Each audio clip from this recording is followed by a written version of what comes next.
Welcome to the BNMS YouTube channel. This is a series of lectures on CT anatomy for PET-CT and SPECT-CT reporting. This is the first talk. My name is Simon Hughes. I am a consultant in nuclear medicine and radiology working in the Queen Elizabeth Hospital in Birmingham in the United Kingdom. This presentation is part of the BNMS YouTube channel collection.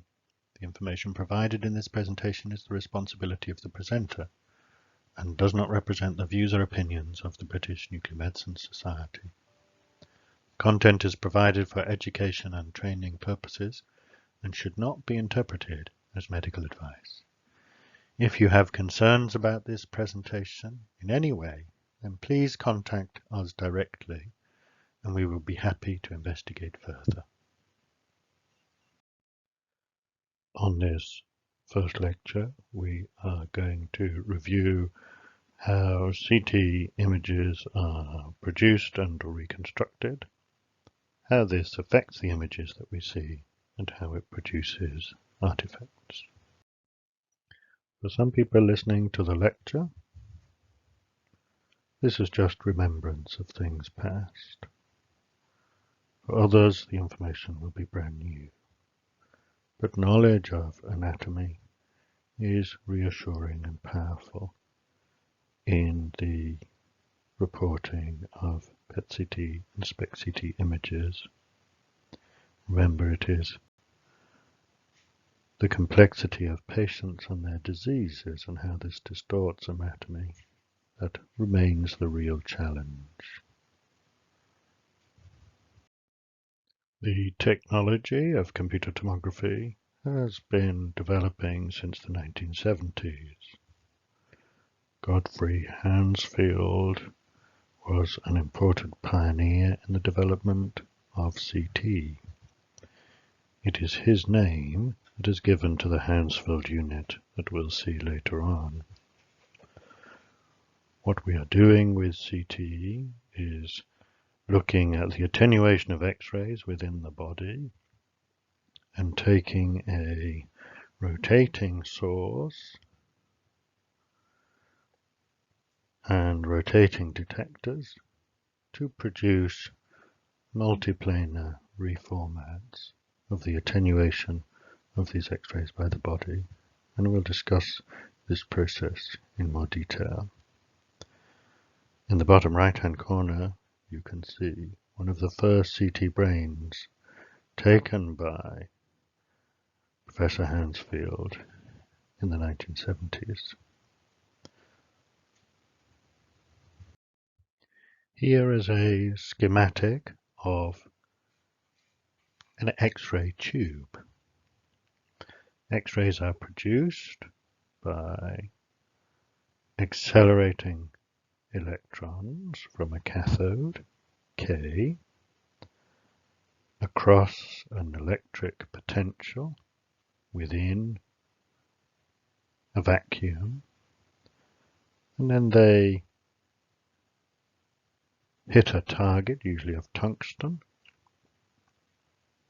This is the anode, A, and the interaction of the accelerated electrons with the target produces the X-rays, X.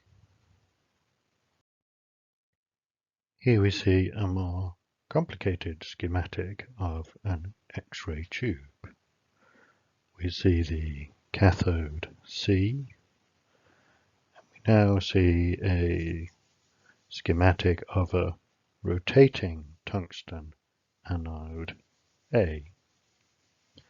This allows the heating of the anode to be dissipated and makes the X-ray tube more efficient.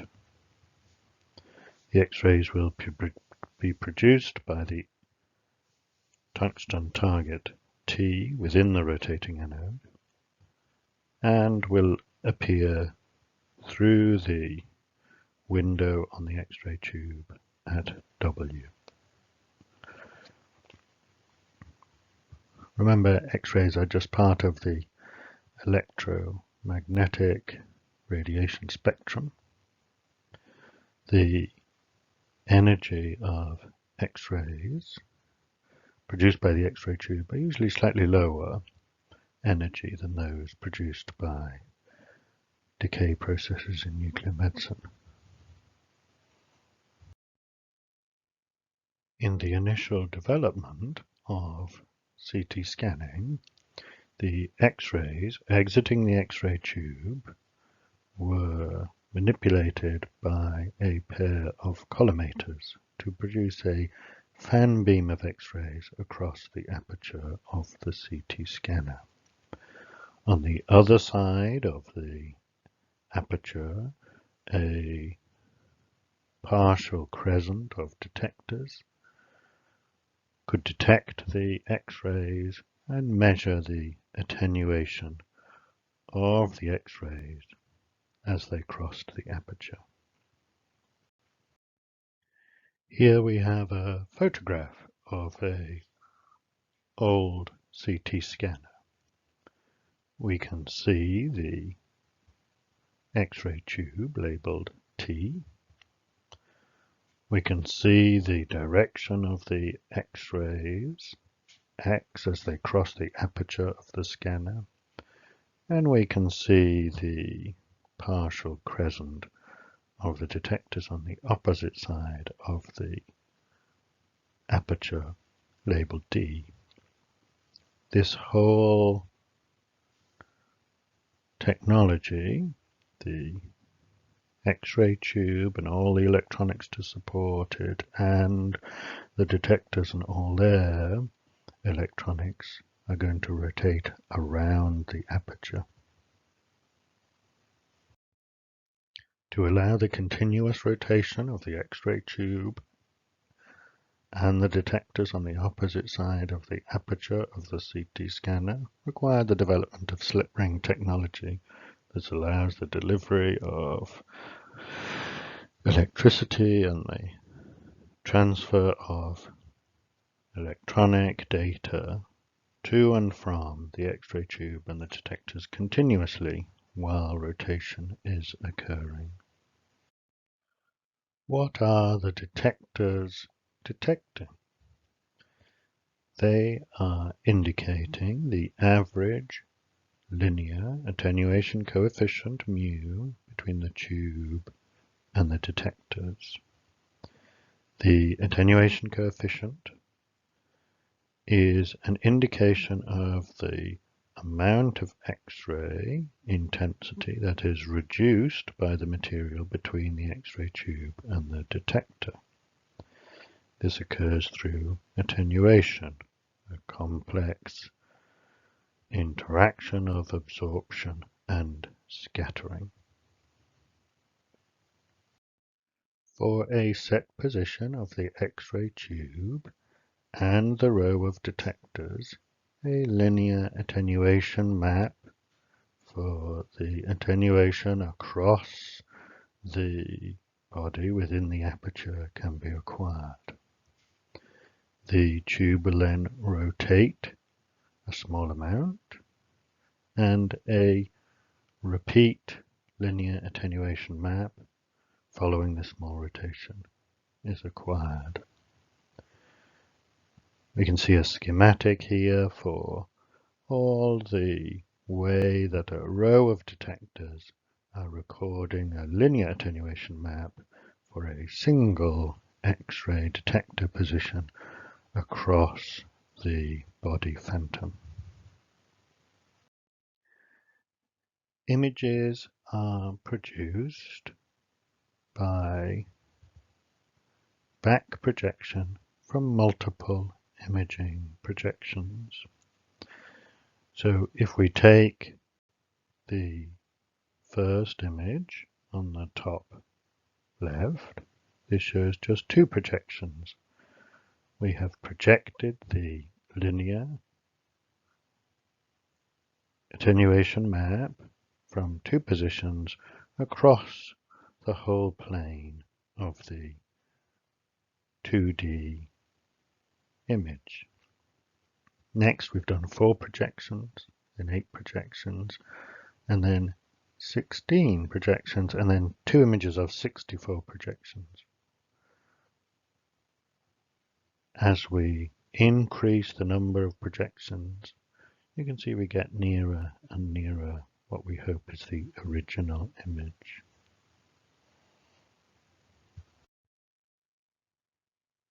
In this schematic, we are trying to acquire a CT scan of a large circular sphere and a small circular sphere. In the top left-hand image, we can see the X-ray attenuating material surrounded by, presumably, air. To the left of this image, we see the linear attenuation map that occurs with the detectors on this side, and inferiorly we see the linear attenuation map, and the detectors are inferior. So if we take 2 projections, and we take these 2 linear attenuation maps and project them across the 2D field, we get the middle upper image. We then have 4 projections, 8 projections, 16 projections, and 32 projections. So we can clearly see that as we increase the number of projections and we do back projection, we get closer and closer to a representation of the original 2 spheres surrounded by non-attenuating gas. You will have noticed on the previous slide that the final image was blurry. This can be improved by filtering the data within the linear attenuation acquisitions.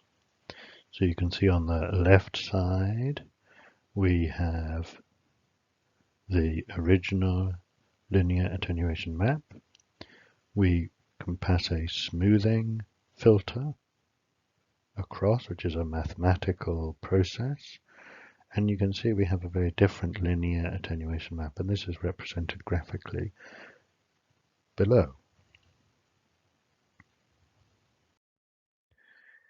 If we repeat the schematic for 2, 4, 8, and 16 projections of the large sphere and the small sphere with a smoothing filtered projection, you can see that by the time we get to 128 projections in the middle bottom image, we have a much better representation of what our original attenuating material was, rather than the non-filtered, which is bottom right.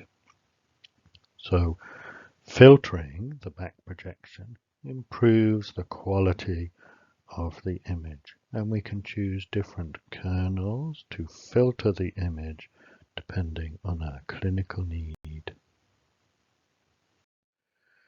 So if we look at our original phantom, and then we take our original linear attenuation map, which is the red line, and then we add a smoothing filter, we can see how this changes the linear attenuation map. And if we acquire multiple projections and use back projection, we get the bottom left-hand image, and if we use the filtering technique, we get the bottom right-hand image. So you can clearly see how filtering dramatically improves the appearance of the image.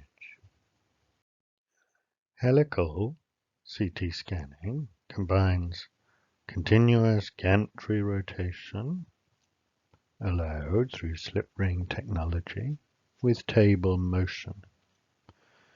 The path of the X-ray beam around the patient follows a helical path, which is what gives us the name.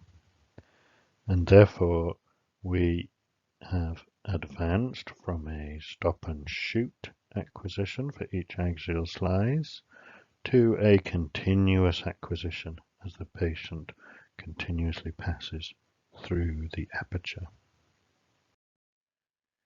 The development of multi-slice technology allowed the acquisition of multiple slices at the same time due to multiple rows of detectors, and these have rapidly advanced so that currently 128 slice is routine for many CT scanners, and 32 and 64 slice CT is routine in many PET-CT and SPECT CT machines. The acquisition of multi-slice CT produces a set of interleaved helical acquisitions, and visualizing the interpolation process of all these multiple acquisitions at different and the same position within the body is more complicated than single slice CT.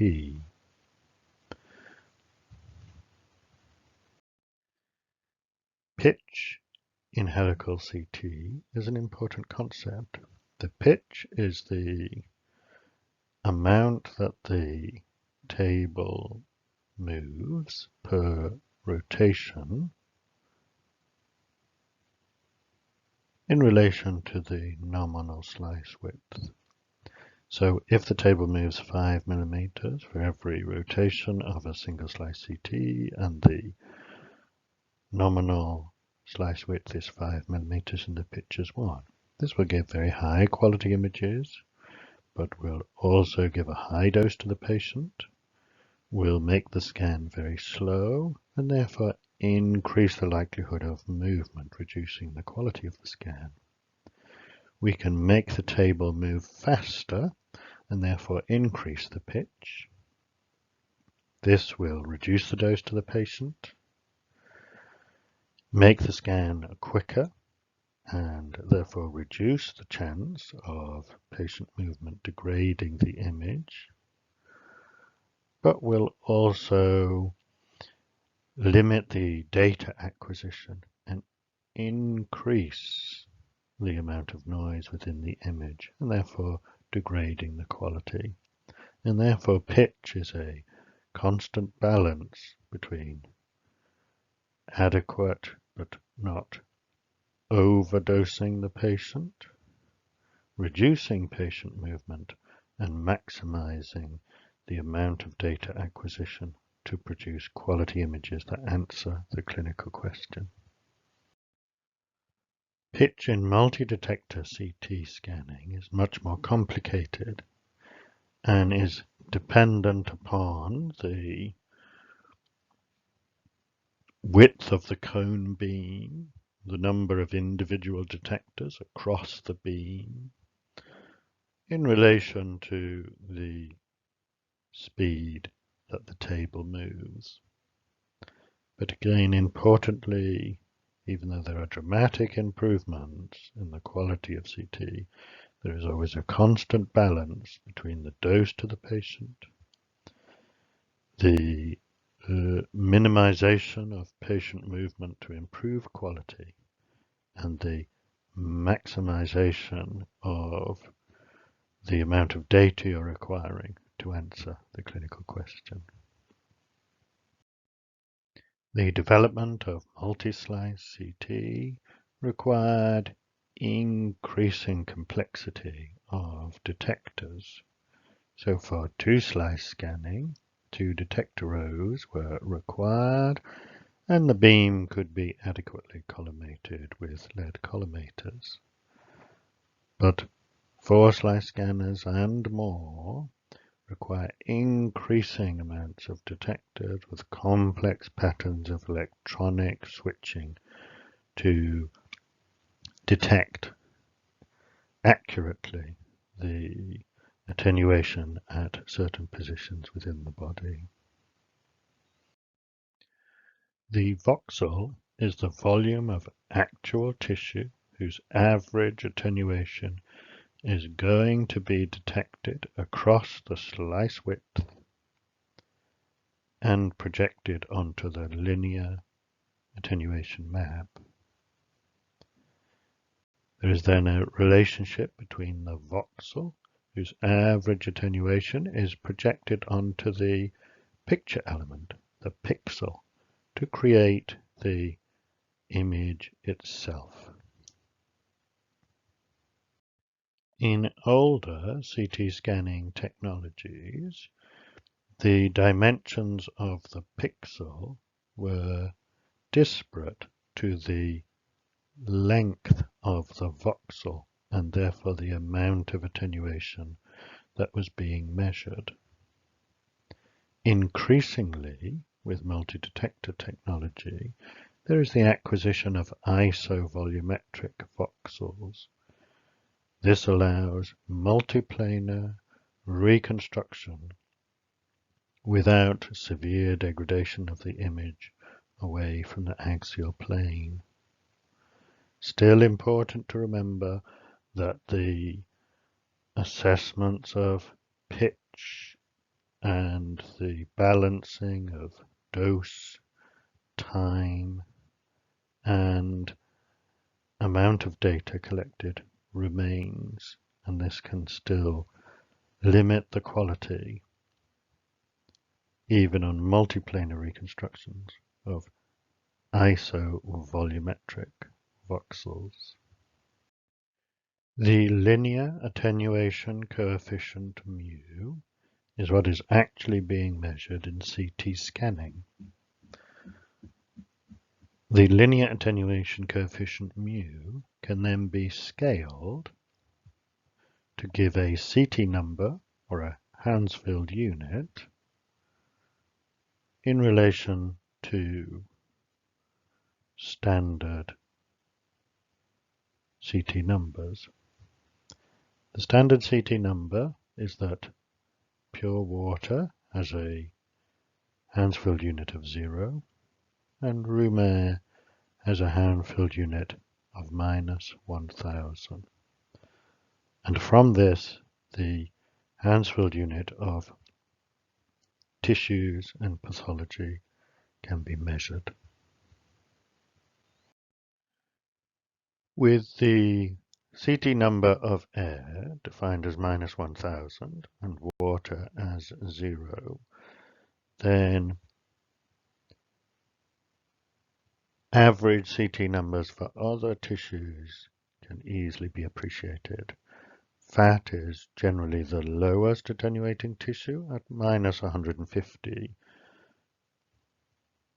Within the brain, white matter containing lots of fatty myelin has a CT number of 35, and the grey matter with less fatty myelin has a CT number of 45. Unenhanced blood has a CT number of 40 to 50. On all of the images you see here, contrast has been given, containing iodine, which dramatically increases the attenuation and gives the white appearance of the vessels.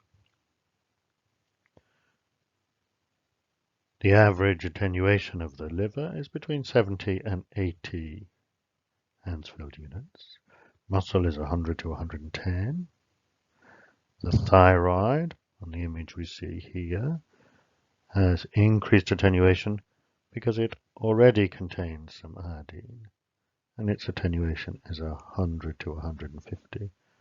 And bone has an attenuation of 350 to 500 due to the density of calcium which attenuates the X-rays within the bone.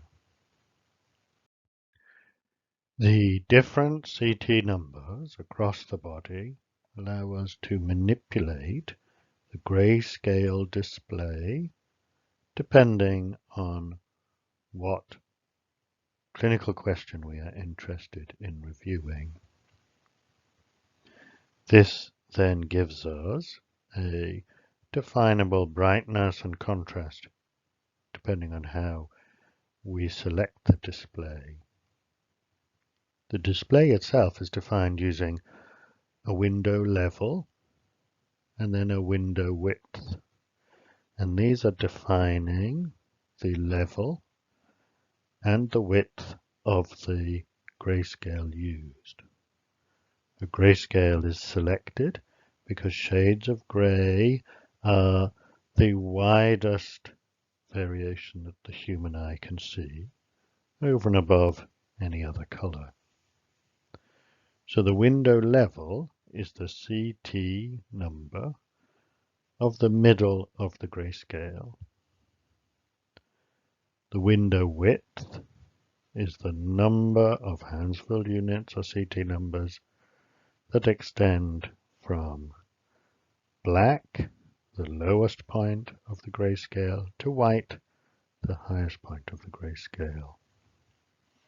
The choice of window width and window level to define the brightness of the contrast of the tissue that we want to see is dictated by clinical need. Remember, all we are doing is manipulating the grayscale, not the actual CT number, defined by the linear attenuation coefficient, and therefore the attenuation of X-rays occurring within the voxel of tissue itself.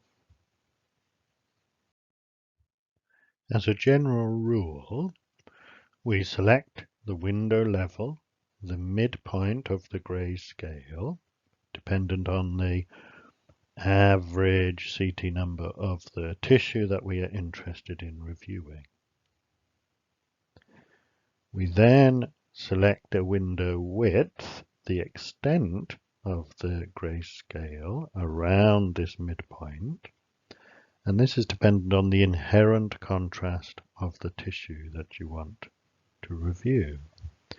The inherent contrast is dependent on the actual variation of the attenuation of X-rays that occur within that tissue that we want to review.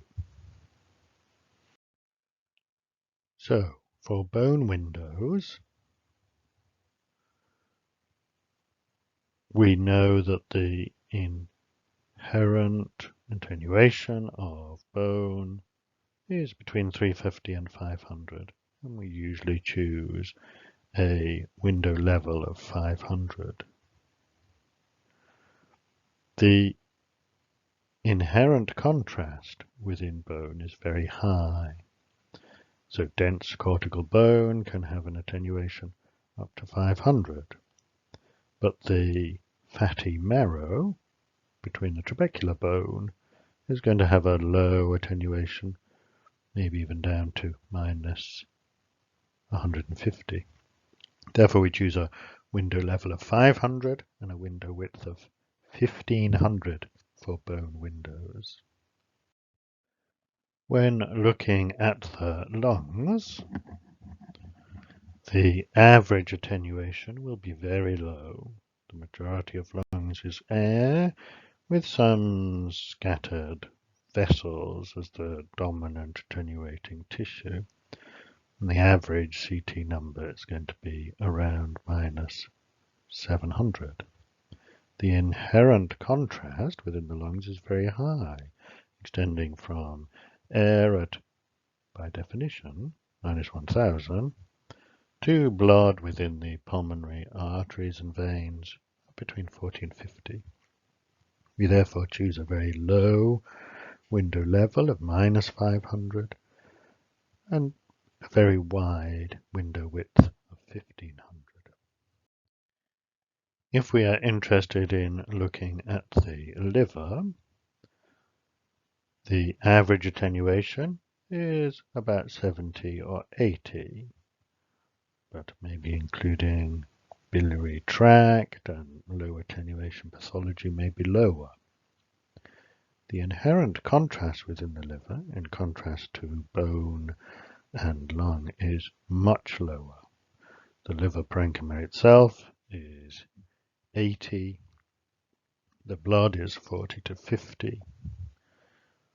Hepatic cysts may be 10 or 20. So when we choose a window level, generally we choose a window level of about 40 and a window width of 200. Often in the liver these can be manipulated to review the varying pathology which can be present.